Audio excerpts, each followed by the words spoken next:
شروع اللہ کے پاک نام سے جو بڑا مہربان نہایت رحم والا ہے۔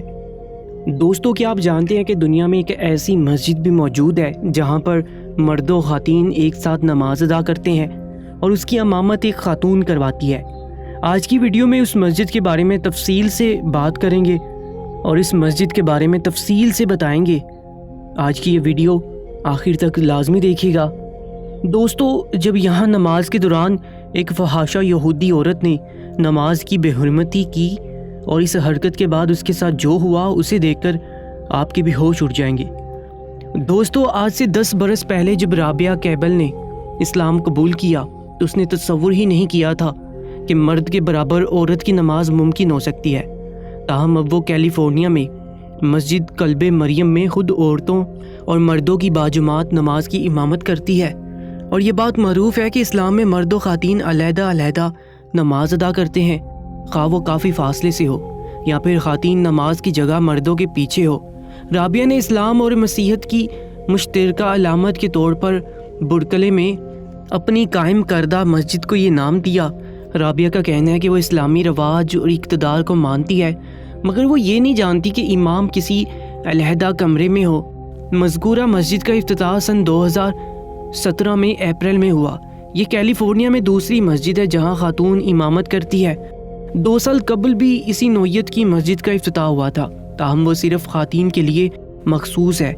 ہر جمعے مرد اور خواتین رابعہ کی مسجد میں ساتھ کھڑے ہو کر نماز ادا کرتے ہیں۔ مصری نشاف سافٹ ویئر انجینئر حسام موسیٰ کا کہنا ہے کہ وہ کھانے کے وقفے کے دوران اپنی گاڑی سے 22 کلومیٹر کا فاصلہ طے کر کے نماز جمعہ میں شرکت کے لیے پہنچا۔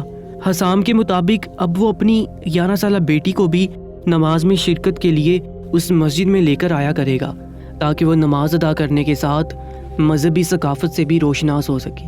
ادھر پیدائشی طور پر مسلمان امریکی خاتون سمینا جونس کا کہنا ہے خواتین اور مردوں کا علیحدگی کوئی مسئلہ نہیں، مگر اس نئی مسجد کے خیال سے اسے مسرت حاصل ہوئی ہے۔ سمینا جونس نے بھی اس مسجد میں نمازیوں کی امامت کی ہے۔ اس کا کہنا ہے کہ مجھے توقع نہیں تھی کہ ایک روز ایسا ہو جائے گا۔ اگرچہ عبادت کا یہ طریقہ مسلمانوں کی اکثریت کے لیے ناقابل قبول ہے، تاہم مسجد میں آنے والوں کے نزدیک وہ اس غیر روایتی طریقے کے ذریعے اللہ کے قریب ہو رہے ہیں۔ دوستو، اسی مسجد میں کچھ ماہ پہلے عجیب واقعہ پیش آیا جس نے سب کے ہوش اڑا دیے، مگر اس واقعے کے بعد جو کچھ ہوا اس نے بہت سے لوگوں کی زندگی کو بدل کر رکھ دیا۔ اس مسجد کے قریب ہی ایک یہودی خاتون رہتی تھی جو فحاش کلچر کو فروغ دے رہی تھی۔ اس عورت کی اپنی دوستوں سے شرط لگ گئی کہ اگر یہ مسجد میں جائے اور مسلمانوں کی نماز خراب کرنے کے لیے کوئی بھی حرکت ایسی کر دے تو جو کہے گی وہ کیا جائے گا۔ اس عورت نے حامی بھر لی، اور جمعے کی جب جماعت ہو رہی تھی تو خواتین نماز جمعہ ادا کرنے کے لیے اس مسجد میں آئیں تو یہ بھی مسلمانوں کے لباس میں مسجد آ گئی، اور اس کے ساتھ اس کے دوست بھی آ گئے جو چھپ کر اس کی حرکات کی ویڈیو بنا رہے تھے۔ پہلے تو اس نے یہ حرکت کی کہ گزرتے ہوئے جان بوجھ کر مردوں کے ساتھ اس طرح سے گزری کہ اس کا جسم مردوں سے مس ہو رہا تھا۔ یہ حرکت اس نے مردوں کی نماز خراب کرنے کے لیے کی، لیکن جب جماعت نماز کے لیے کھڑی ہوئی تو اس عورت نے بےہودگی کی تمام حدیں پار کر دی اور اپنے ساتھ اپنے کپڑے اتار کر نماز کی بے حرمتی کرنے لگی۔ نعوذ باللہ۔ چونکہ اس کی شرط پوری ہو چکی تھی اس لیے نماز کے ختم ہونے سے پہلے وہ عورت وہاں سے بھاگ نکلی۔ اس کی اس حرکت پر وہاں موجود مسلمانوں نے شدید غم و غصے کا اظہار بھی کیا اور اس عورت کے خلاف رپورٹ بھی درج کروائی گئی، مگر اس سے پہلے کہ اس پر پولیس کوئی کارروائی کرتی اسی رات شرط جیتنے پر پارٹی کی گئی، اور یہ فحاش پارٹی ایسی تھی جس میں وہ لڑکی جنہوں نے شرط لگائی انہوں نے اس عورت کے سامنے ننگے ہو کر ناچنا تھا۔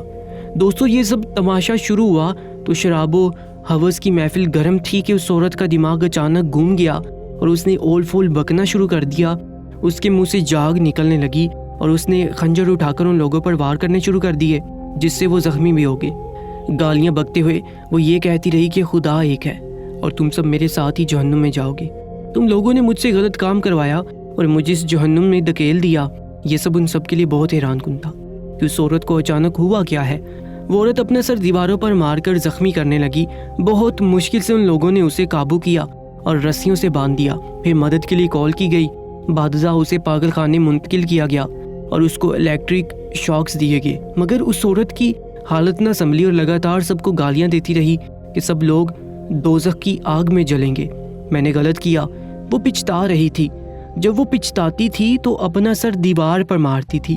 کچھ دن پہلے یہ اطلاع ملی کہ اس نے پاگل خانے کا شیشہ توڑ کر اپنا گلا خود ہی کاٹ لیا۔ دوستو، یہ انجام ہوا اس شیطان صفت عورت کا، اور نماز کی بے حرمتی کرنا اسے اس قدر مہنگا پڑا۔ سننے میں یہ بھی آیا کہ وہ سب لوگ جو اس شرط لگانے میں شامل تھے انہوں نے توبہ کی اور اسلام بھی قبول کر لیا۔ دوستو، قرآن مجید میں بہت سی قوموں کے ایسے واقعات بیان ہوئے ہیں جن میں ان کے غلط اعمال اور اللہ تعالیٰ کے احکام حدود سے تجاوز کی پاداش میں ان کو عذاب الہی کا سامنا کرنا پڑا۔ اس سلسلے میں ایک مشہور واقعہ ہے۔ یہ واقعہ یہودیوں کی ایک بستی سے تعلق رکھتا ہے۔ ان لوگوں نے اللہ تعالیٰ کی نافرمانی کی، چنانچہ بطور سزا انہیں بندر بنا دیا گیا۔ حضرت ابراہیم علیہ السلام کے فرزند اصغر حضرت اسحاق علیہ السلام تھے۔ انہی کو بنی اسرائیل کا مورث اعلیٰ کہا جاتا تھا۔ ان کے فرزند حضرت یعقوب علیہ السلام اسرائیل کے نام سے بھی مشہور تھے، اور انہی کی اولاد اور پیروکار بنی اسرائیل کہلائے جاتے تھے۔ اللہ تعالیٰ نے ان کے لیے ہفتہ کے دن عبادت کا دن مقرر کیا تھا۔ اس دن ان کے لیے خرید و فروخت، زراعت و تجارت اور شکار کرنے کا حرام قرار دیا گیا، اور اس دن کو صرف عبادت کے لیے مخصوص کر دیا گیا۔ ان کو تلقین کی گئی کہ وہ اس کی عظمت کا لحاظ اور اس کی حرمت کو قائم رکھیں، لیکن وہ اپنی اس حد و پیمان پر زیادہ دیر تک قائم نہیں رہ سکے۔ وہ جلدی خدا کے حکم کے معاملے میں اختلاف کرنے لگے۔